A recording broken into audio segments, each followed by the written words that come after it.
ሰላም ጤና ይስጥልን ውድ የቻናላችን ተከታታዮች የፕሮግራማችን ቤተሰቦች ይህ አብዲ ራዋ ቲዩብ ነው። ፕሮግራማችንን ላይክ በማድረግ እንድትጀምሩ አዲስ ሆናችሁ ሰብስክራይብ በማድረግ ቤተሰብ እንድትሆኑ እንዲሁም ይህንን ፕሮግራም ከሀገር ውጭ የምታደምጡ ውድ የቻናላችን ተከታታዮች እንደ ሁሉ ጊዜው በሱፐር ታንክ ሱፐር ስቲከር ድጋፍ ታደርጉ ዘንድ የአክብሮት ግብዣችን እያቀረብን ቼልሲ ወደ ፖላንድ ተጉዞ ሊጋ ዋርሶን 3-0 በሆነ ሰፊ ውጤት የመጀመሪያ ዙር የኮንፈረንስ ሊግ ጨዋታ በድል ተወጥቶ ወደ ለንደን ተመልሷል። ቼልሲ ጨዋታውን እንግዲህ በፍጹም የበላይነት ከጨዋታ ብልጫ ጋር በ3 ግብ ልዩነት የመጀመሪያውን ዙር ቡድኑ ምንም ግብ ሳያስተናግድ 3-0 አሸንፎ የተመለሰው። በዚህ ጨዋታ ዙሪያ ዝርዝር ጉዳዮችን አንስተን እንወያያለን። የቼልሲን ድል በተመለከተ የኤንዞ ማሬስካ በሜይ 28 ቫርስክሎ ስቴዲየም እዚሁ ፖላንድ ፍጻሜ ላይ የኤንዞ ማሬስካ ቡድን በቫርስክሎ ስቴዲየም መገኘቱ እንደማይቀር በሁሉ ጊዜ ፕሮግራማችን እናነሳለን። በዩኤፋ ኮንፈረንስ ሊግ በዚህ ውድድር ፍጻሜ የመብቃቱ ጉዳይ የማይቀር ነው። በቼልሲ አቅም ደረጃ የሚፎካከር ተጽዕኖ የሚፈጥር ትልቅ ተወዳዳሪ በዚህ ውድድር ላይ አሁን ላይ ባሉ ክለቦች እንኳን ብንመለከት የነ ሪያል ቤቲስ ተጽዕኖ ምናልባት ከቼልሲ ጋር ሊፎካከሩ ይችላሉ። ግን ቼልሲን ከዚህ ዋንጫ የሚያስቆመው ቡድን ያለ አይመስልም። የዚህ ውድድር የበላይነት በቼልሲ በኩል ፍጹም ባልተመጣጠነ ሁኔታ በከፍተኛ መልኩ እየተጓዘ ነው የሚገኘው። በየጊዜው ድል ያስመዘግባሉ በሰፊ የግብ ልዩነት። በመጀመሪያ በሁለተኛ ዙር ክፍተቶች አይታዩም። ቼልሲ አስተማማኝ የሆነውን ጉዞ በዩኤፋ ኮንፈረንስ ሊግ ማድረጉን እንደቀጠለ ነው። ጨዋታውን ታዲያ እንዴት ተመለከታችሁት? የኤንዞ ማሬስካ በቼልሲ በተመጣጠነ ስብስብ በተቀናጀ ጨዋታ ቡድኑ እንግዲህ በተለየ ብቃት የዘንድሮ የውድድር ዓመት በዩኤፋ ኮንፈረንስ ሊግ ለማጠናቀቅ በወጣት የአካዳሚ ውጤቶች እንዲሁም በሲነር የዋናው ቡድን ተጫዋቾች ሲነር የሚባሉ እንግዲህ በቼልሲ ቤት ያለፉትን የተወሰኑ ዓመታት መቆየት የቻሉ ከአካዳሚ አሰልጣኙ ያሳደጋቸው ወደ ዋና ቡድን ተጫዋቾች በተለይ ደግሞ በዚህ ውድድር ተጽዕኖ መፍጠር የሚችሉ ወጣት ተጫዋቾችን በመያዝ የተሻለ ቡድን በመሆን ነው ቼልሲዎች እንግዲህ በጥሩ የጨዋታ ሲስተም በከፍተኛ የጨዋታ ብልጫ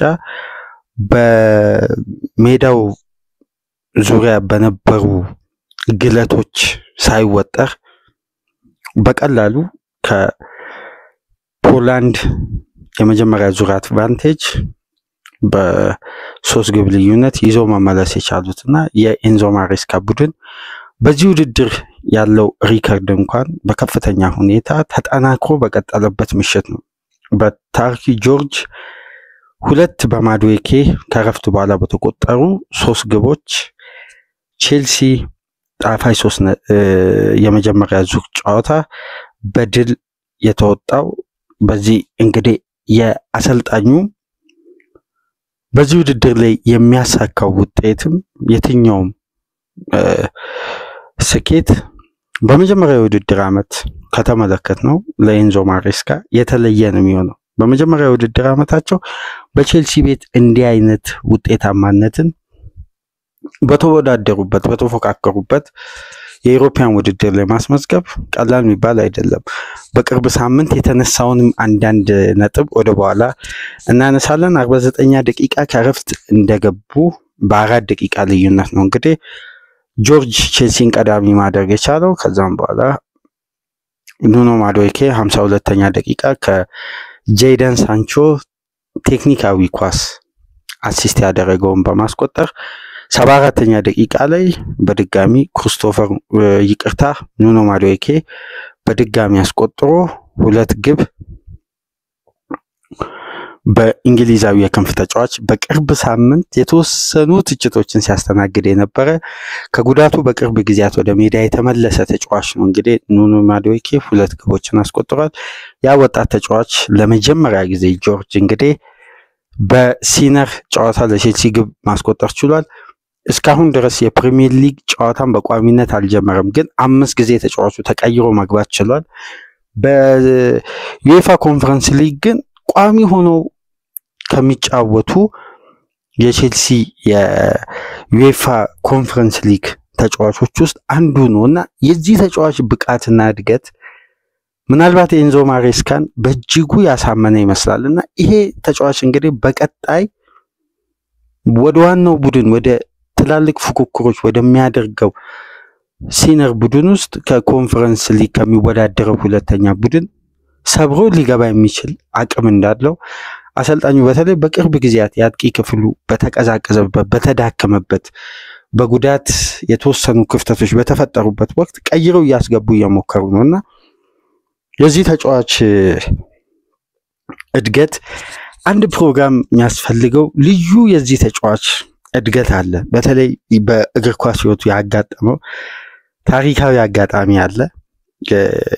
ጊዜና ሰዓት መርጠን አንድ ቀን ይዘላችሁ እንመጣለን ስለ ወጣቱ የቼልሲ አካዳሚ ውጤትና በዩኤፋ ኮንፈረንስ ሊግ ተጽዕኖ እየፈጠረ ወደ ዋናው የቼልሲ የፕሪሚየር ሊግ ተፎካካሪ ቡድን ውስጥ ሰብሮ ለመግባት የተቃረበ ተጫዋች ነው። እንዴት እዚህ ደረጃ ሊደርስ ቻለ የሚለውም በተወሰነ መልኩ እንመለከታለን። የቼልሲ የበላይነት ግን ፍጹም በዚህ ውድድር እንደተስተዋለ ቀጥሏል። ይሄ ግን ቼልሲ ባለው ጥራትና ስብስብ አይደለም።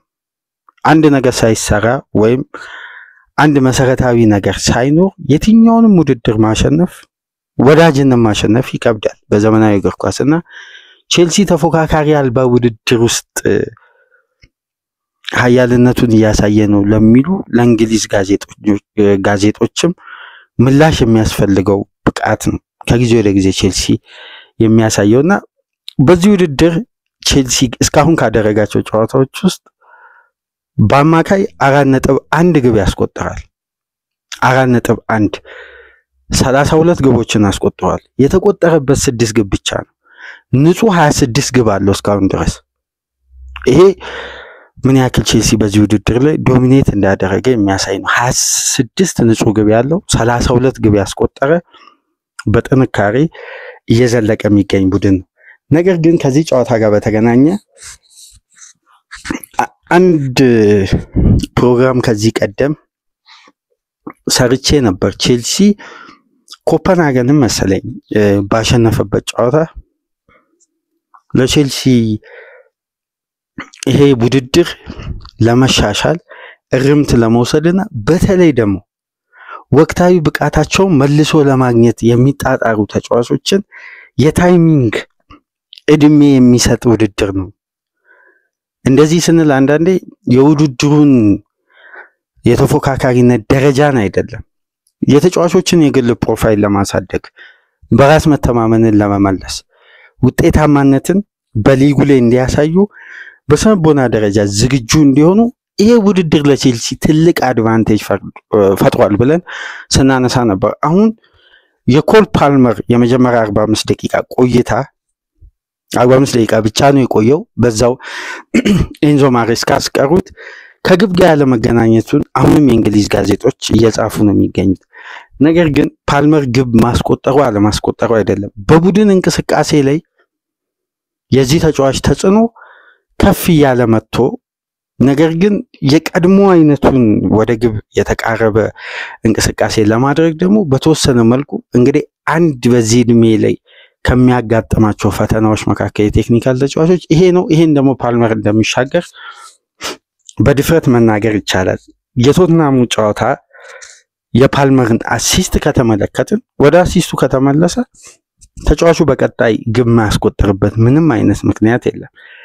ግን የተጫዋቾች ብቃት ድጋሚ እንዲያንሰራራ በራስ መተማመናቸው እንዲመለስ በሜዳ ውስጥ የሚፈጥሩት ተጽዕኖ ደግሞ በተሻለ አቅምና ያላቸውን ምርጥ ቴክኒክ አውጥተው እንዲያሳዩ ይሄ ውድድር ለቼልሲ ተጫዋቾች ረድቷቸዋል ወይም ጥሩ ለኤንዞ ማሬስካ የማገገሚያ ታይሚንግ ነው የታይሚንግ ጌም ነው ያነሳውበት ዋነኛ ምክንያት በምሽቱ ጨዋታ አይታችሁ ከሆነ ተቀይሮ የገባው ጄደን ሳንቾ በጨዋታው ወዲያው ነው ልዩነት መፍጠር የቻለው ስለ ተፎካካሪው ቡድን ስላለው አቅም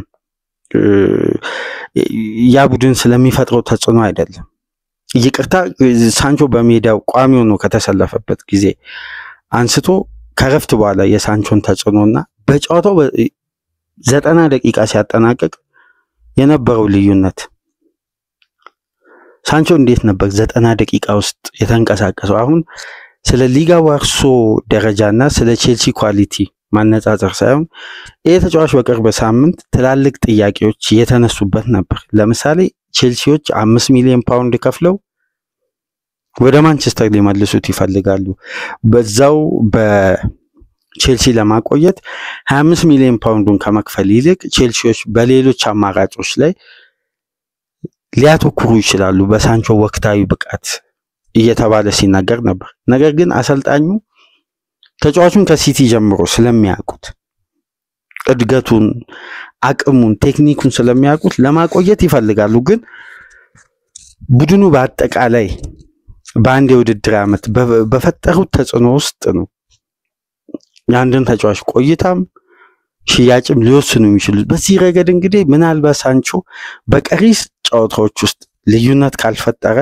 የመቆየቱ እድል ዝቅተኛ ነው እየተባለ በእንግሊዝ ሚዲያ እየተነገረ በዋነኝነት የታይሚንግ ክፍተትና ተጫዋቾች ራሳቸው መልሰው እንዲያገኙ ምክንያት ይሆናል ይሄ ውድድር አልኩት የማታውን የሳንቾን ተጽዕኖ ተመልከቱ ሁለት ግብ የሆነ ኳስ አመቻችቶ አቀብሏል 96% ፓስ አኩሬሲ የተሳካ ነው 100% ድሪብሉ ተሳክቷል በአንድ ለአንድ ግንኙነት የተጋጣሚን ተጫዋች በማለፍ አሁን እንዲህ አይነት ብቃት በውድድር ውስጥ ነው በጥሎ ማለፍ ጨዋታ ተጋጣሚ ምንም አይነት ሊሆን ይችላል ግን ለተጫዋቹ በራስ መተማመን ለመመለስና ቢያንስ በቀሪ ጨዋታዎች ቼልሲን በፕሪሚየር ሊጉ የሻምፒየንስ ሊግ ተሳታፊነቱን ቦታ ይዞ እንዲያጠናቅቅ ማሬስካ ካላቸው እምነት በተጫዋቹ ላይ እንዲህ አይነት እንቅስቃሴ ማሳየቱ የሚወደድ ነው ሊጋ ዋርሶ ምንም አይነት ቡድን ሊሆን ይችላል ግን የሳንቾ የግል ብቃት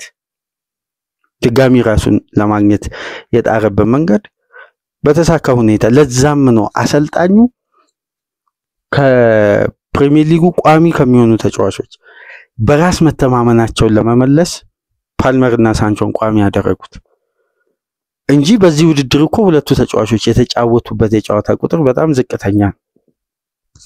ዝቅተኛ ደቂቃ ነው በዚህ ውድድር ላይ ያደረጉትና ሪሽ ጀምስን ፊትነሱን ከፍ ለማድረግ ከጉዳት የተወሰኑ ወጣ ገባ የሚሉ የአካል ብቃት የፊትነስ ችግር ስላለ ሪሽ ጀምስን እና ማሎ ጉስቶን ኮል ፓልመርን ጄደን ሳንቾን ቤስት ያደረጉት ለፕሪሚየር ሊጉ ጨዋታ ራሳቸውን በደንብ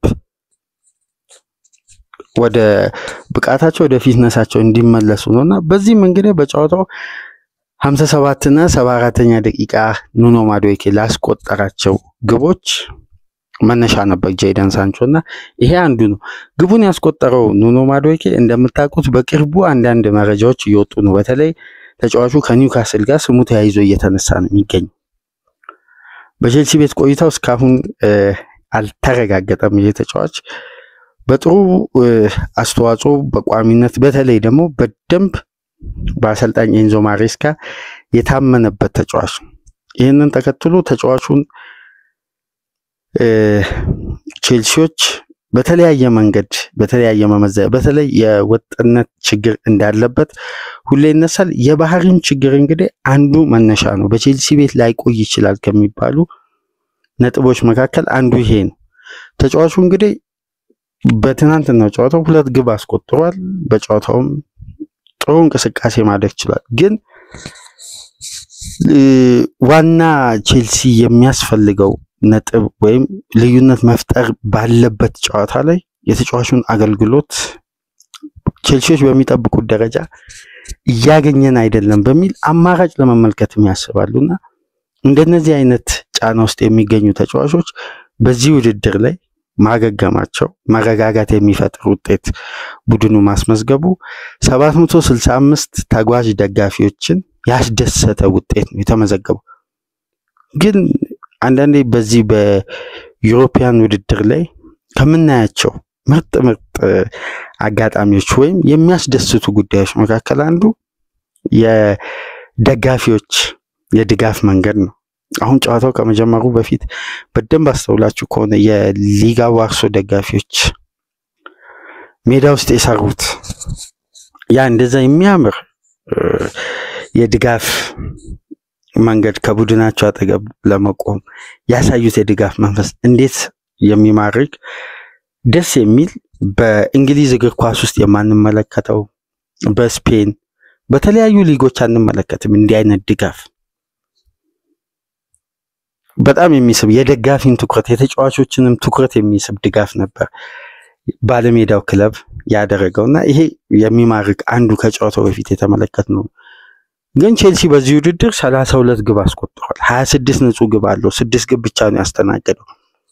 25 ከገባ በኋላ ግን በፕሪሚየር ሊጉ የቼልሲ ከፍተኛ ግብ አስቆጣሪ በአስገራሚ ሁኔታ ማርክ ኩኩሬያ ነው። ይሄ ጉዳይ እንግዲህ ለቼልሲ የአጥቂ ክፍል አማራጭ ከፍተኛ በቀጣይ የዝውውር መስኮት ቡድኑ ትኩረት እንደሚሰጥ ኮዱ እየተነገረ ነው የሚገኘው። እንግዲህ ቼልሲ በፕሪሚየር ሊግ ከ2025 በኋላ 12 ጨዋታ አድርጎ 3 ግብ ያስቆጠረው ማርክ ኩኩሬያ ነው በፕሪሚየር ሊጉ የቡድኑ ከፍተኛ ግብ አስቆጣሪ። ለዚህ ነበር ኮል ፓልመርም እና ኑኖ ማድዌኬም በተለይ ጄደን ሳንቾ ማድዌኬና ኒኮላስ ጃክሰን ጉዳት ላይ ነበሩ። ኮል ፓልመርንና ጄደን ሳንቾን ሲተቹ የነበረው። ስለዚህ ቼልሲዎች እንዲህ አይነት ትችቶችን የሚቀንስ ለቀጣይ ጨዋታ ቼልሲ በሜዳው ኢፕስዊች ታውንን ነው የሚያስተናግደው። ያን ጨዋታ በ3 ነጥብ ይሻገራል ተብሎ ይጠበቃል። ኢፕስዊች ታውን ለቼልሲ የመጀመሪያ ጨዋታው በኢፕስዊች ታውን ሜዳ ቼልሲ ሽንፈት ቢያጋጥሙ በዚህ ጨዋታ እንግዲህ በሜዳው በደጋፊ ፊት ላለመውረድ የሚጫወተውን ኢፕስዊች ታውን ያሸንፋል ተብሎ ይጠበቃልና በዋርሶ ቼልሲ ጣፋጭ የመጀመሪያ ዙር ጨዋታውን በ3 ግብ ልዩነት ከረፍት በኋላ በተቀጠሩ በታይሬክስ ጆርጅ እንዲሁም በኑኖ ማድዌኬ 2 ግቦች በጄደን ሳንቾ 2 አመቻችቶ ባቀበላቸው ኳሶች ታጅቦ ቼልሲ ያሸንፋል። በጨዋታው እንግዲህ የኑኖ ማድዌኬ 74ኛ ደቂቃ ግብ ልትቆጠር መነሻ የሆነችው ክሪስቶፈር ንኩንኩ የሳታት ኳስ ናት። ፍጹም ቅጣት ምት በ25 ሰከንድ ልዩነት እንግዲህ ኳሱ በድጋሚ በቼልሲ እንቅስቃሴ ውስጥ ገብታ ነው ወዲያው ማድዌኬ ማስቆጠር የቻለውና በአጠቃላይ ቼልሲ የመጀመሪያ ዙሩን ጨዋታ በድል አጠናቋል። በዚህ አጋጣሚ አንዳንድ መረጃዎች በቼልሲ በኩል ወቅታዊ በቡድኑ ዙሪያ የሚሰሙ አንዳንድ መረጃዎች አሉ። ለምሳሌ አንደኛውና ዋነኛው ጉዳይ ቼልሲ በቀጣይ ሳመር ራሱን መልሶ ለማጠናከር በዚህ ስብስብ ውስጥ የተሻለ ተጫዋቾችን ለመጨመር ወደ ገበያው መውጣቱ ይታወቃል። ቼልሲ እንደምታውቁት እስካሁን ድረስ ከ1.9 ቢሊዮን በላይ አውጥቶ ይሄን የመሰለ ቡድን ገንብቷል። ምንም እንኳን የተወሰኑ ሂደቶች እንዳሉት ሆኖ ቡድኑ ግን በቀጣይነት ለረጅም ጊዜ ፕሪሚየር ሊጉን አልፎም የዩሮፒያን ውድድርን ዶሚኔት ለማድረግ የተሻለ ዝግጅት እያደረገ ነው። በዚህ በኩል እንግዲህ ቡድኑ የሚታይበትን አንዳንድ ክፍተቶችን ለመሙላት በገበያ ላይ እየተመለከተ ካለው ፖዚሽን መካከል አንዱ የአጥቂ ስፍራ ነው። በቅርብ ጊዜ ውስጥ ላለመውረድ መጫወቱን ተከትሎ ለሽያጭ በቀጣይ የውድድር ዓመት ወይም በሚመጣው ሳመር ለሽያጭ እንደሚወጣ እየተነገረ የሚገኘው ሊያም ዴላፕ ምናልባት የቼልሲ ኃላፊዎችን ቀልብ ሳይስብ እንዳልቀረ እየተዘገበ ነው የሚገኘውና ይሄ የኢፕስዊች ታውን አጥቂ በቼልሲ ኃላፊዎች ዘንድ በእጅጉ እየተከታተሉት የሚገኘው ትኩረት የሳበ አይናቸው በአጠቃላይ ይሄ እዚህ አጥቂ ላይ አርፏልና የቀድሞ የሩዲ ዴላፕ በእጅ ኳስ ግብ የሚያስቆጥረው የስቶክ ሲቲው በእጅ ውርወራው የምናውቀው ተጫዋች የሱ ልጅ ነው እንግዲህ ሊያም ዴላፕ። ይሄን ተጫዋች እንግዲህ ቼልሲዎች ለማስፈረም ከየትኛውም ጊዜ በላይ ፍላጎታቸው ከፍ ብሏል። ተጫዋቹ ኢፕስዊች ታውን የሚወርድ ከሆነ ከሊጉ የመልቀቂያ ሂሳቡ 30 ሚሊዮን ፓውንድ ነው።